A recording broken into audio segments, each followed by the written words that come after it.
الصلاۃ والسلام علیک یا رسول اللہ وعلی آلک و اصحابک یا حبیب اللہ۔ الصلاۃ والسلام علیک یا رسول اللہ وعلی آلک و اصحابک یا نبی نور اللہ۔ اس امت کا اتحاد شرعی دلیل ہے، چونکہ کہ یہ بہترین امت ہے، اس لیے کہ اس امت کا اتفاق و اتحاد بہت بڑی دلیل شرعی ہے۔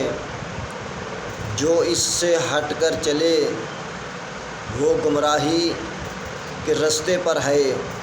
چنانچہ قرآن پاک میں اللہ تبارک و تعالیٰ نے ارشاد فرمایا، سورۃ نساء آیت نمبر 115 میں، وَمَن يُشَاقِقِ الرَّسُولَ مِن بَعْدِ مَا تَبَيَّنَ لَهُ الْهُدَىٰ وَيَتَّبِعْ غَيْرَ سَبِيلِ الْمُؤْمِنِينَ نُوَلِّهِ مَا تَوَلَّىٰ وَنُصْلِهِ جَهَنَّمَ وَسَاءَتْ مَصِيرًا۔ اللہ تبارک و تعالیٰ نے ارشاد فرمایا، اور جو اس کے بعد کہ اس کے لیے ہدایت بالکل واضح ہو چکی کہ رسول کی مخالفت کرے اور مسلمانوں کے رستے سے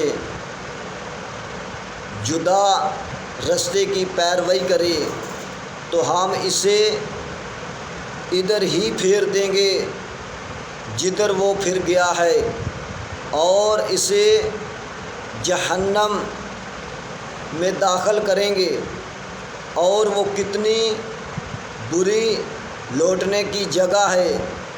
ترمذی شریف میں ہے کہ حضرت عبداللہ بن عمر رضی اللہ تعالیٰ عنہ سے روایت ہے کہ سرکار مدینہ راحت قلب و سینہ صلی اللہ تعالیٰ علیہ وآلہ وسلم نے ارشاد فرمایا کہ اللہ تعالیٰ